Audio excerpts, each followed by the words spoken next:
नमस्कार, मैं हूं आशीष चित्रान से और आप देख रहे हैं द न्यूज लॉन्चर। ईरान और इजराइल अमेरिका के बीच जो युद्ध चल रहा है, एक तरफ इजराइल और अमेरिका, उनका प्रोपेगेंडा ब्रिगेड और उनके चेले, दूसरी तरफ अकेला और अकेला ईरान।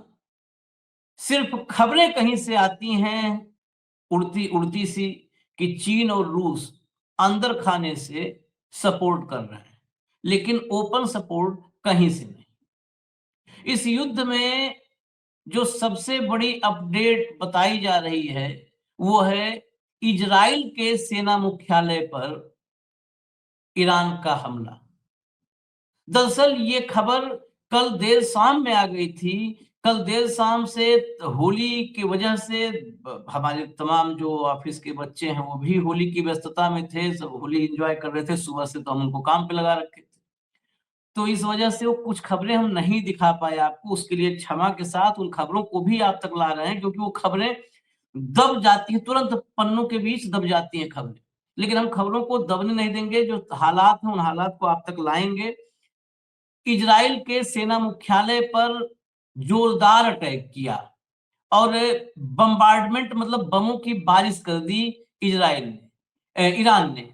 इसके साथ ही कल एक और बड़ा महत्वपूर्ण जो है भारत के लिए खबर थी और आज सुबह फिर वो खबर गुम हो गई।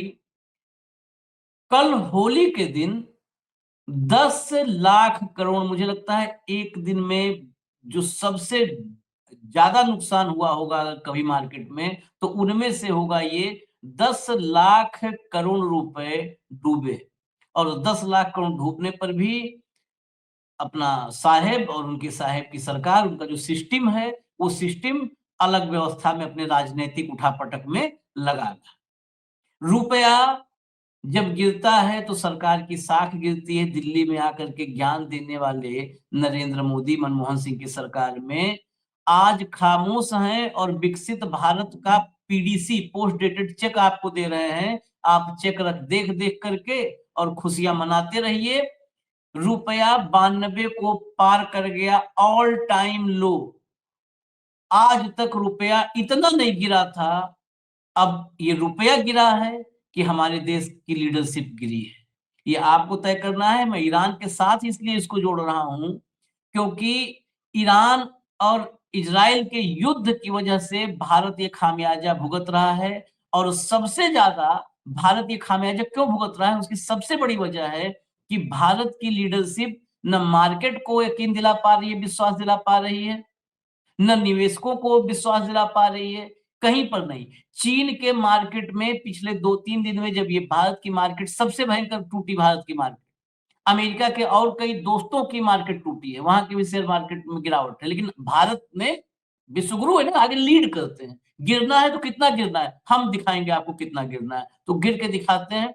चीन से खबर इस बीच थी कि चीन में ऐसे हालात में मार्केट सर्वाइव ही नहीं कर रहा, मतलब अपना स्थिर नहीं है, उसमें बीच-बीच में उछाल भी आई है, चीन की मार्केट में। अब आप फ़र्क समझ लीजिए कि कितना बड़ा है।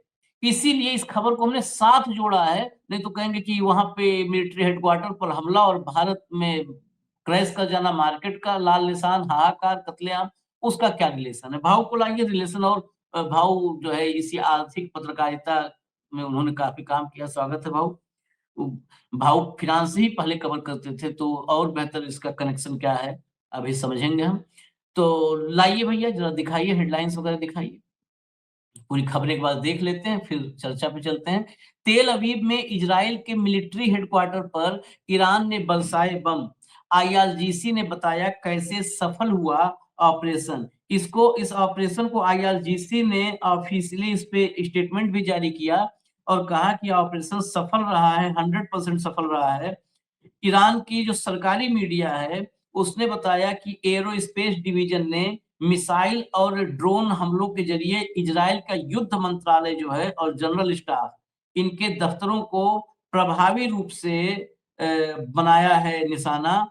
ये है मध्य तेल अवीव में, तेल अवीव सबसे ज़्यादा हिट कर रहे हैं। मध्य तेल अवीव में हकीरिया परिसर है, हकीरिया कॉम्प्लेक्स, वहीं पर डिफेंस की सब जो है एस्टेब्लिशमेंट है, ऑफिस है वहाँ पर, उन पर अटैक किया और तेहरान ने कहा कि ये कार्रवाई इजराइल की बहुस्तरीय वायु रक्षा प्रणाली में कथित तकनीकी खामियों के चलते सफल रही, जिसमें मिसाइलें संवेदनशील सैन्य ठिकानों तक पहुंच सकी।